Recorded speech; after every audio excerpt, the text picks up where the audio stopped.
Chapter 5. Within a short walk of Longbourn lived a family with whom the Bennets were particularly intimate.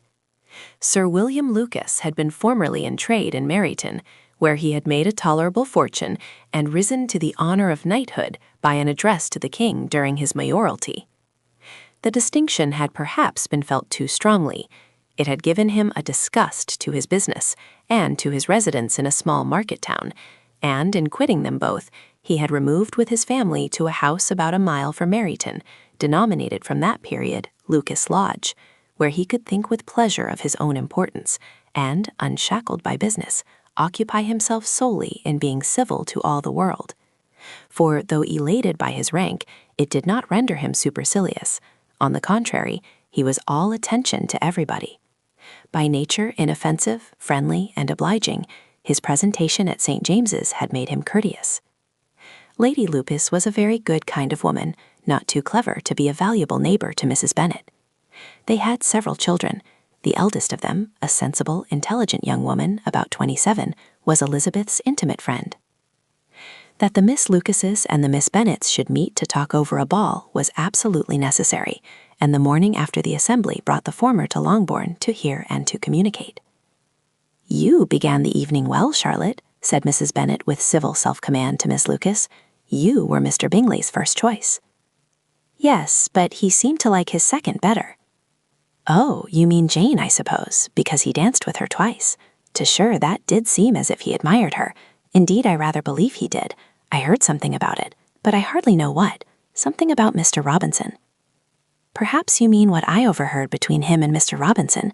Did not I mention it to you? Mr. Robinson's asking him how he liked our Meryton assemblies, and whether he did not think there were a great many pretty women in the room, and which he thought the prettiest, and his answering immediately to the last question, 'Oh, the eldest Miss Bennet, beyond a doubt. There cannot be two opinions on that point.'" "Upon my word! Well, that is very decided indeed. That does seem as if, but however, it may all come to nothing, you know." "My overhearings were more to the purpose than yours, Elizabeth," said Charlotte. "Mr. Darcy is not so well worth listening to as his friend, is he? Poor Elizabeth, to be only just tolerable." "I beg you would not put it into Lizzie's head to be vexed by his ill treatment, for he is such a disagreeable man that it would be quite a misfortune to be liked by him. Mrs. Long told me last night that he sat close to her for half an hour without once opening his lips." "Are you quite sure, ma'am? Is not there a little mistake?" said Jane. "I certainly saw Mr. Darcy speaking to her." "Aye, because she asked him at last how he liked Netherfield, and he could not help answer her, but she said he seemed quite angry at being spoke to." "Miss Bingley told me," said Jane, "that he never speaks much unless among his intimate acquaintances. With them he is remarkably agreeable." "I do not believe a word of it, my dear.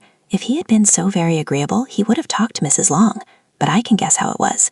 Everybody says that he is eat up with pride, and I dare say he had heard somehow that Mrs. Long does not keep a carriage, and had come to the ball in a hack chaise." "I do not mind his not talking to Mrs. Long," said Miss Lucas, "but I wish he had danced with Elizabeth." "Another time, Lizzie," said her mother, "I would not dance with him if I were you." "I believe, ma'am, I may safely promise you never to dance with him." "His pride," said Miss Lucas, "does not offend me so much as pride often does, because there is an excuse for it. One cannot wonder that so very fine a young man, with family, fortune, everything in his favor, should think highly of himself, if I may so express it. He has a right to be proud." "That is very true," replied Elizabeth, "and I could easily forgive his pride if he had not mortified mine." "Pride," observed Mary, who piqued herself upon the solidity of her reflections, "is a very common failing, I believe. By all that I have ever read, I am convinced that it is very common indeed, that human nature is particularly prone to it, and that there are very few of us who do not cherish a feeling of self-complacency on the score of some quality or other, real or imaginary. Vanity and pride are different things, though the words are often used synonymously. A person may be proud without being vain. Pride relates more to our opinion of ourselves, vanity to what we would have others think of us. "If I were as rich as Mr. Darcy," cried a young Lucas, who came with his sisters, "I should not care how proud I was. I would keep a pack of foxhounds and drink a bottle of wine a day." "Then you would drink a great deal more than you ought," said Mrs. Bennet, "and if I were to see you at it, I should take away your bottle directly." The boy protested that she should not.